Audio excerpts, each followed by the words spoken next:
This is the Improv Chronicle Podcast. I'm Lloydie. It's Tuesday, 24th March, 2020. 2 weeks ago, I said our next episode would be about how teachers, theatre managers, and those running festivals thought they might be impacted by the coronavirus. This is not the episode I expected to make. I'm sitting in Nottingham, England, and I'm not allowed to leave my apartment. Schools, shops, theatres, they're all shut. 2 weeks ago, I was in New York, where I'd been for a few weeks. That week, I was being joined by teammates who were coming out for the New York Musical Improv Festival. We start what's ended up being quite a personal episode of this podcast just a couple of weeks ago. Sitting in a New York diner on Monday the 9th of March 2020, and in 3 days' time the New York Musical Improv Festival starts. I'm reading all of these reports about coronavirus shutting down, public events. They're talking about sporting events.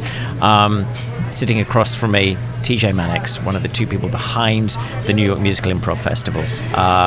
Has it impacted you at all?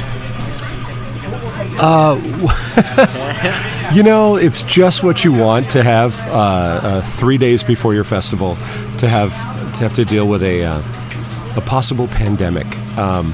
So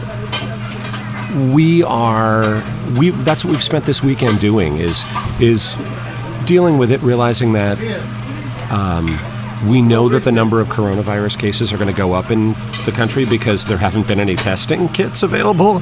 So the more kits that are available, the more the numbers are going to go up. We're just sending out an email to everybody today, to all the teams, saying we're following all the rules from the Center of Disease Control and from the state of New York and from the Magnet Theater, where the New York Musical Improv Theater is happening. If something happens and we are told we can't do the festival, we don't have any control over that. But what we can do is tell everybody that we're looking out for them. There'll be a lot of hand sanitizer everywhere. We'll ask people that are sick to not come to the festival. So we have a couple of people that have said that they're not going to attend, but everybody else is going, and they're nervous that we're going to cancel. But our plan is to go forward with it. To Summer Street down there, Well, I've just got off a subway train in New York. It is Thursday the 12th of March 2020 now, and I just found out around 5 p.m.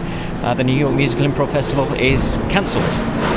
They closed the Magnet Theatre and it's had to be rescheduled. Gutted is not the word.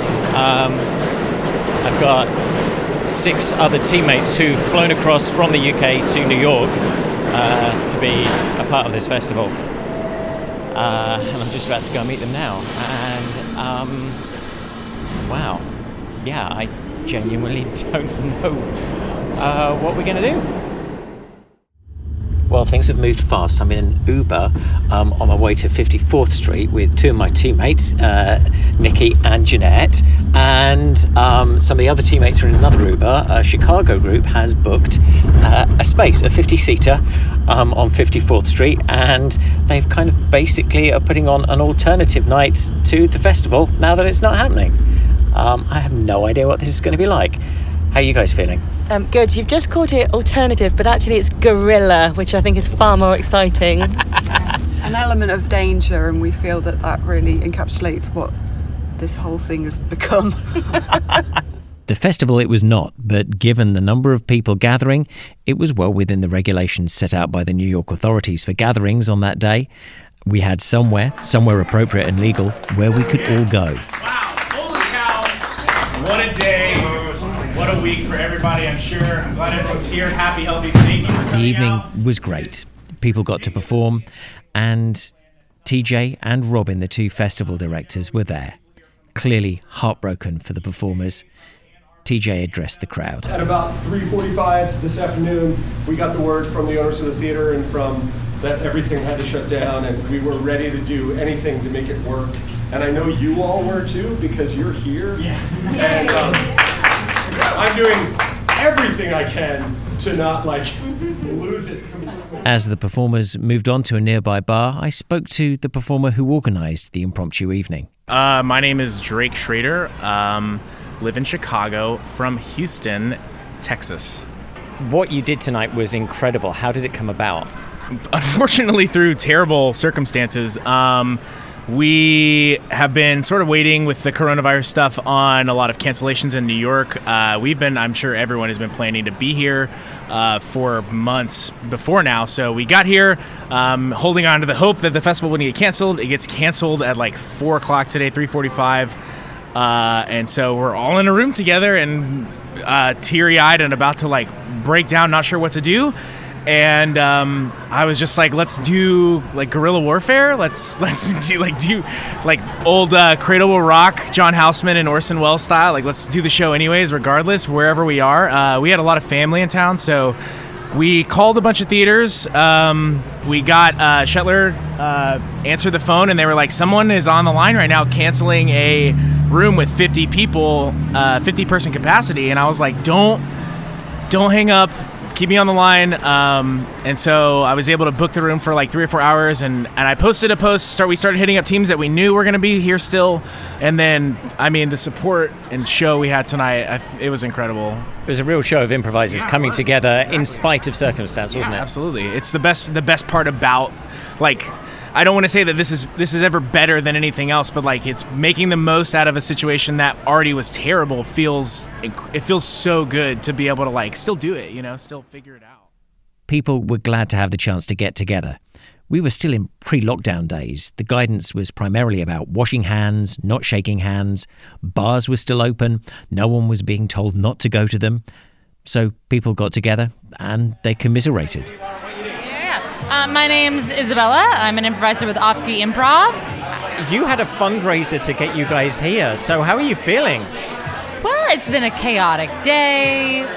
You wake up, you think you're doing a festival. Instead, there's a minor plague happening, and then you're not doing a festival anymore. It's okay. It's been a lot of talk of both sorrow, of missing things, of enthusiasm of trying to pitch in, and of gentle law talk, being okay, how do we do this? Because we had a fundraiser, and how do we let people know that we're kind of performing in the festival, but kind of not, and we're kind of here, but kind of not. And what is the implications of that? Do we let people, we have to let people know and give them the chance to take their donations back because we're not technically performing in the festival. And then how does that affect us? And yeah. But then also being okay, the folks who are donating to us to get here, we love and trust, and they love and trust us, obviously, because they're really participating and helping us out. And so, will they want to? That question. Where is the connection between trust and giving, and what does it mean to give? And now we're stranded in New York. Maybe? We'll find out. It's fun. But while the New York Musical Improv Festival was cancelled, in South Africa that same weekend, the Mama City Improv Festival still went ahead. The situation was different in Cape Town, as festival organizer Eva Gilliam explains. A few days before the festival started, we were like, okay, we need to think about this. Is this something that we should be doing? Checked in with all the teachers, checked in with all the travel restrictions, non-restrictions. Everything still seemed to be going ahead. And so we decided to kind of go ahead. All the tickets had been bought and everything was already in place. So we went for it. And we had a great festival. It was, the Cape Town Festival is quite small, and intimate. We just tried to keep a little distance with the elbows and the feet, and have a lot of the teachers reworked their curriculums to any games that were very touchy or intimate, to have more space and to not touch. And so a different kind of consensual scenario, And in Cape Town at that stage, there weren't any confirmed cases, right? There weren't any. I think there was one confirmed in the last 2 days of the festival. There was one confirmed somewhere in Cape Town, but it wasn't. It was kind of a rumor at that point. In the other parts of the country, Joburg had some. The first ones were in Durban, maybe at the very beginning of festival. You're in the position where, like, you were pretty much the last festival to get to happen before everything pretty much worldwide, improv-wise, has completely stopped. The last festival in the world. Yeah, it's a bit weird. So you kind of closed down improv for us. Well, I like to think that we put a nice big bow on it for later opening. Yeah, absolutely. And I think that's what so many of us are looking forward to. I think the tough thing for a lot of event, festival and theatre organisers has been sometimes the lack of clear guidelines from some governments. And I think in the UK that was certainly an issue when people were told you probably shouldn't go to the theatre, but theatres weren't closed. So do you close your theatre in that circumstance? Or what do you do when you're allowed to still be open? Well, for the last week, the rule was no gatherings of more than 100 people. My festival was under 100 people every night. So we technically still could have gone on another week, but that didn't make sense to us either, that there were 100 people or still 100 people, and then they see 100 people, and then they see 100 people. Yeah. So I think also given our context here, South Africans are very aware that if it really starts to catch, it's going to catch like wildfire because of the high density residential areas in Cape Town and Johannesburg, just high density and also a lot of illness due to HIV and TB in some communities that are really struggle with even just basic health care, much less like needing emergency health care. I got home from New York last week.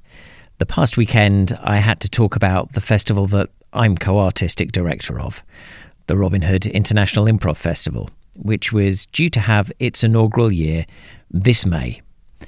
We knew what we had to do. We've had to move it now to May 2021. As heartbroken as I felt, as I still feel, I know there are bigger things at stake here, and that the hard work that an incredibly talented team has put into our festival, well, that hard work's still going to bear fruit next year. But I won't pretend it's not hard, because it really, really does suck. So, what of other festivals coming up? Hello? Hey, Andy. Hi. Andy McIntyre runs the Baltimore Improv Festival, which is due to run on July 27th through to August 2nd this year. What kind of impact is this having on you, both as a community and also personally at the moment? I think right now, for a lot of improvisers, especially, it's one of their big escapes is to be able to, go and you can kind of shut the world out a little bit when you're doing improv, and that's a lot harder now. I know a few teams that I'm on. We've had some like meetups on Zoom and FaceTime and other, sort of meeting services. My duo partner, John Windmuller, we did a show last week and tried to make it as close to the show that we normally do when we perform, and played around with the fact that you can do sort of fun backgrounds in Zoom and use that to be the settings for our show. So we've been trying to, do things like that. For the theater, I know with the Baltimore Improv Group, we're looking into ways to do online classes. We're having, for people in the States, we're having an intro to improv workshop at 5 p.m. Eastern time US today. So, I don't know when this podcast is going out, but, we're trying everything, and we're meeting with our teaching staff at the Baltimore Improv Group. We're meeting to try to find new ways. We're testing out exercises that'll work in the group chat settings and sort of seeing what we can do to try to keep some level of income stream in, because obviously the entertainment field is definitely one of the unfortunate casualties in all this, that, there's not a feasible way to safely social distance and have live theater. So that's something that we're definitely dealing with. Yeah, in our next episode, we're certainly going to be dealing with what people are going on to do and how people are kind of rising to this unprecedented and quite peculiar challenge for people who are in the arts. I just wish you the best of luck with your festival, and no matter what happens, I hope you have a brilliant 14th year, no matter when you actually have your 14th year. Yeah, no, I hope we do too, and I hope that the Robin Hood Festival comes off successfully next year.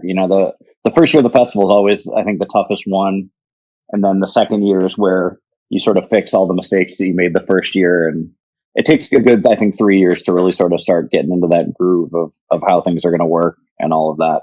So we have my friend John Windmuller that is, he's my duo partner, and he is involved with Camp Improv Utopia and stuff. And he did a thing at Improv Utopia called the Tiny Improv Festival.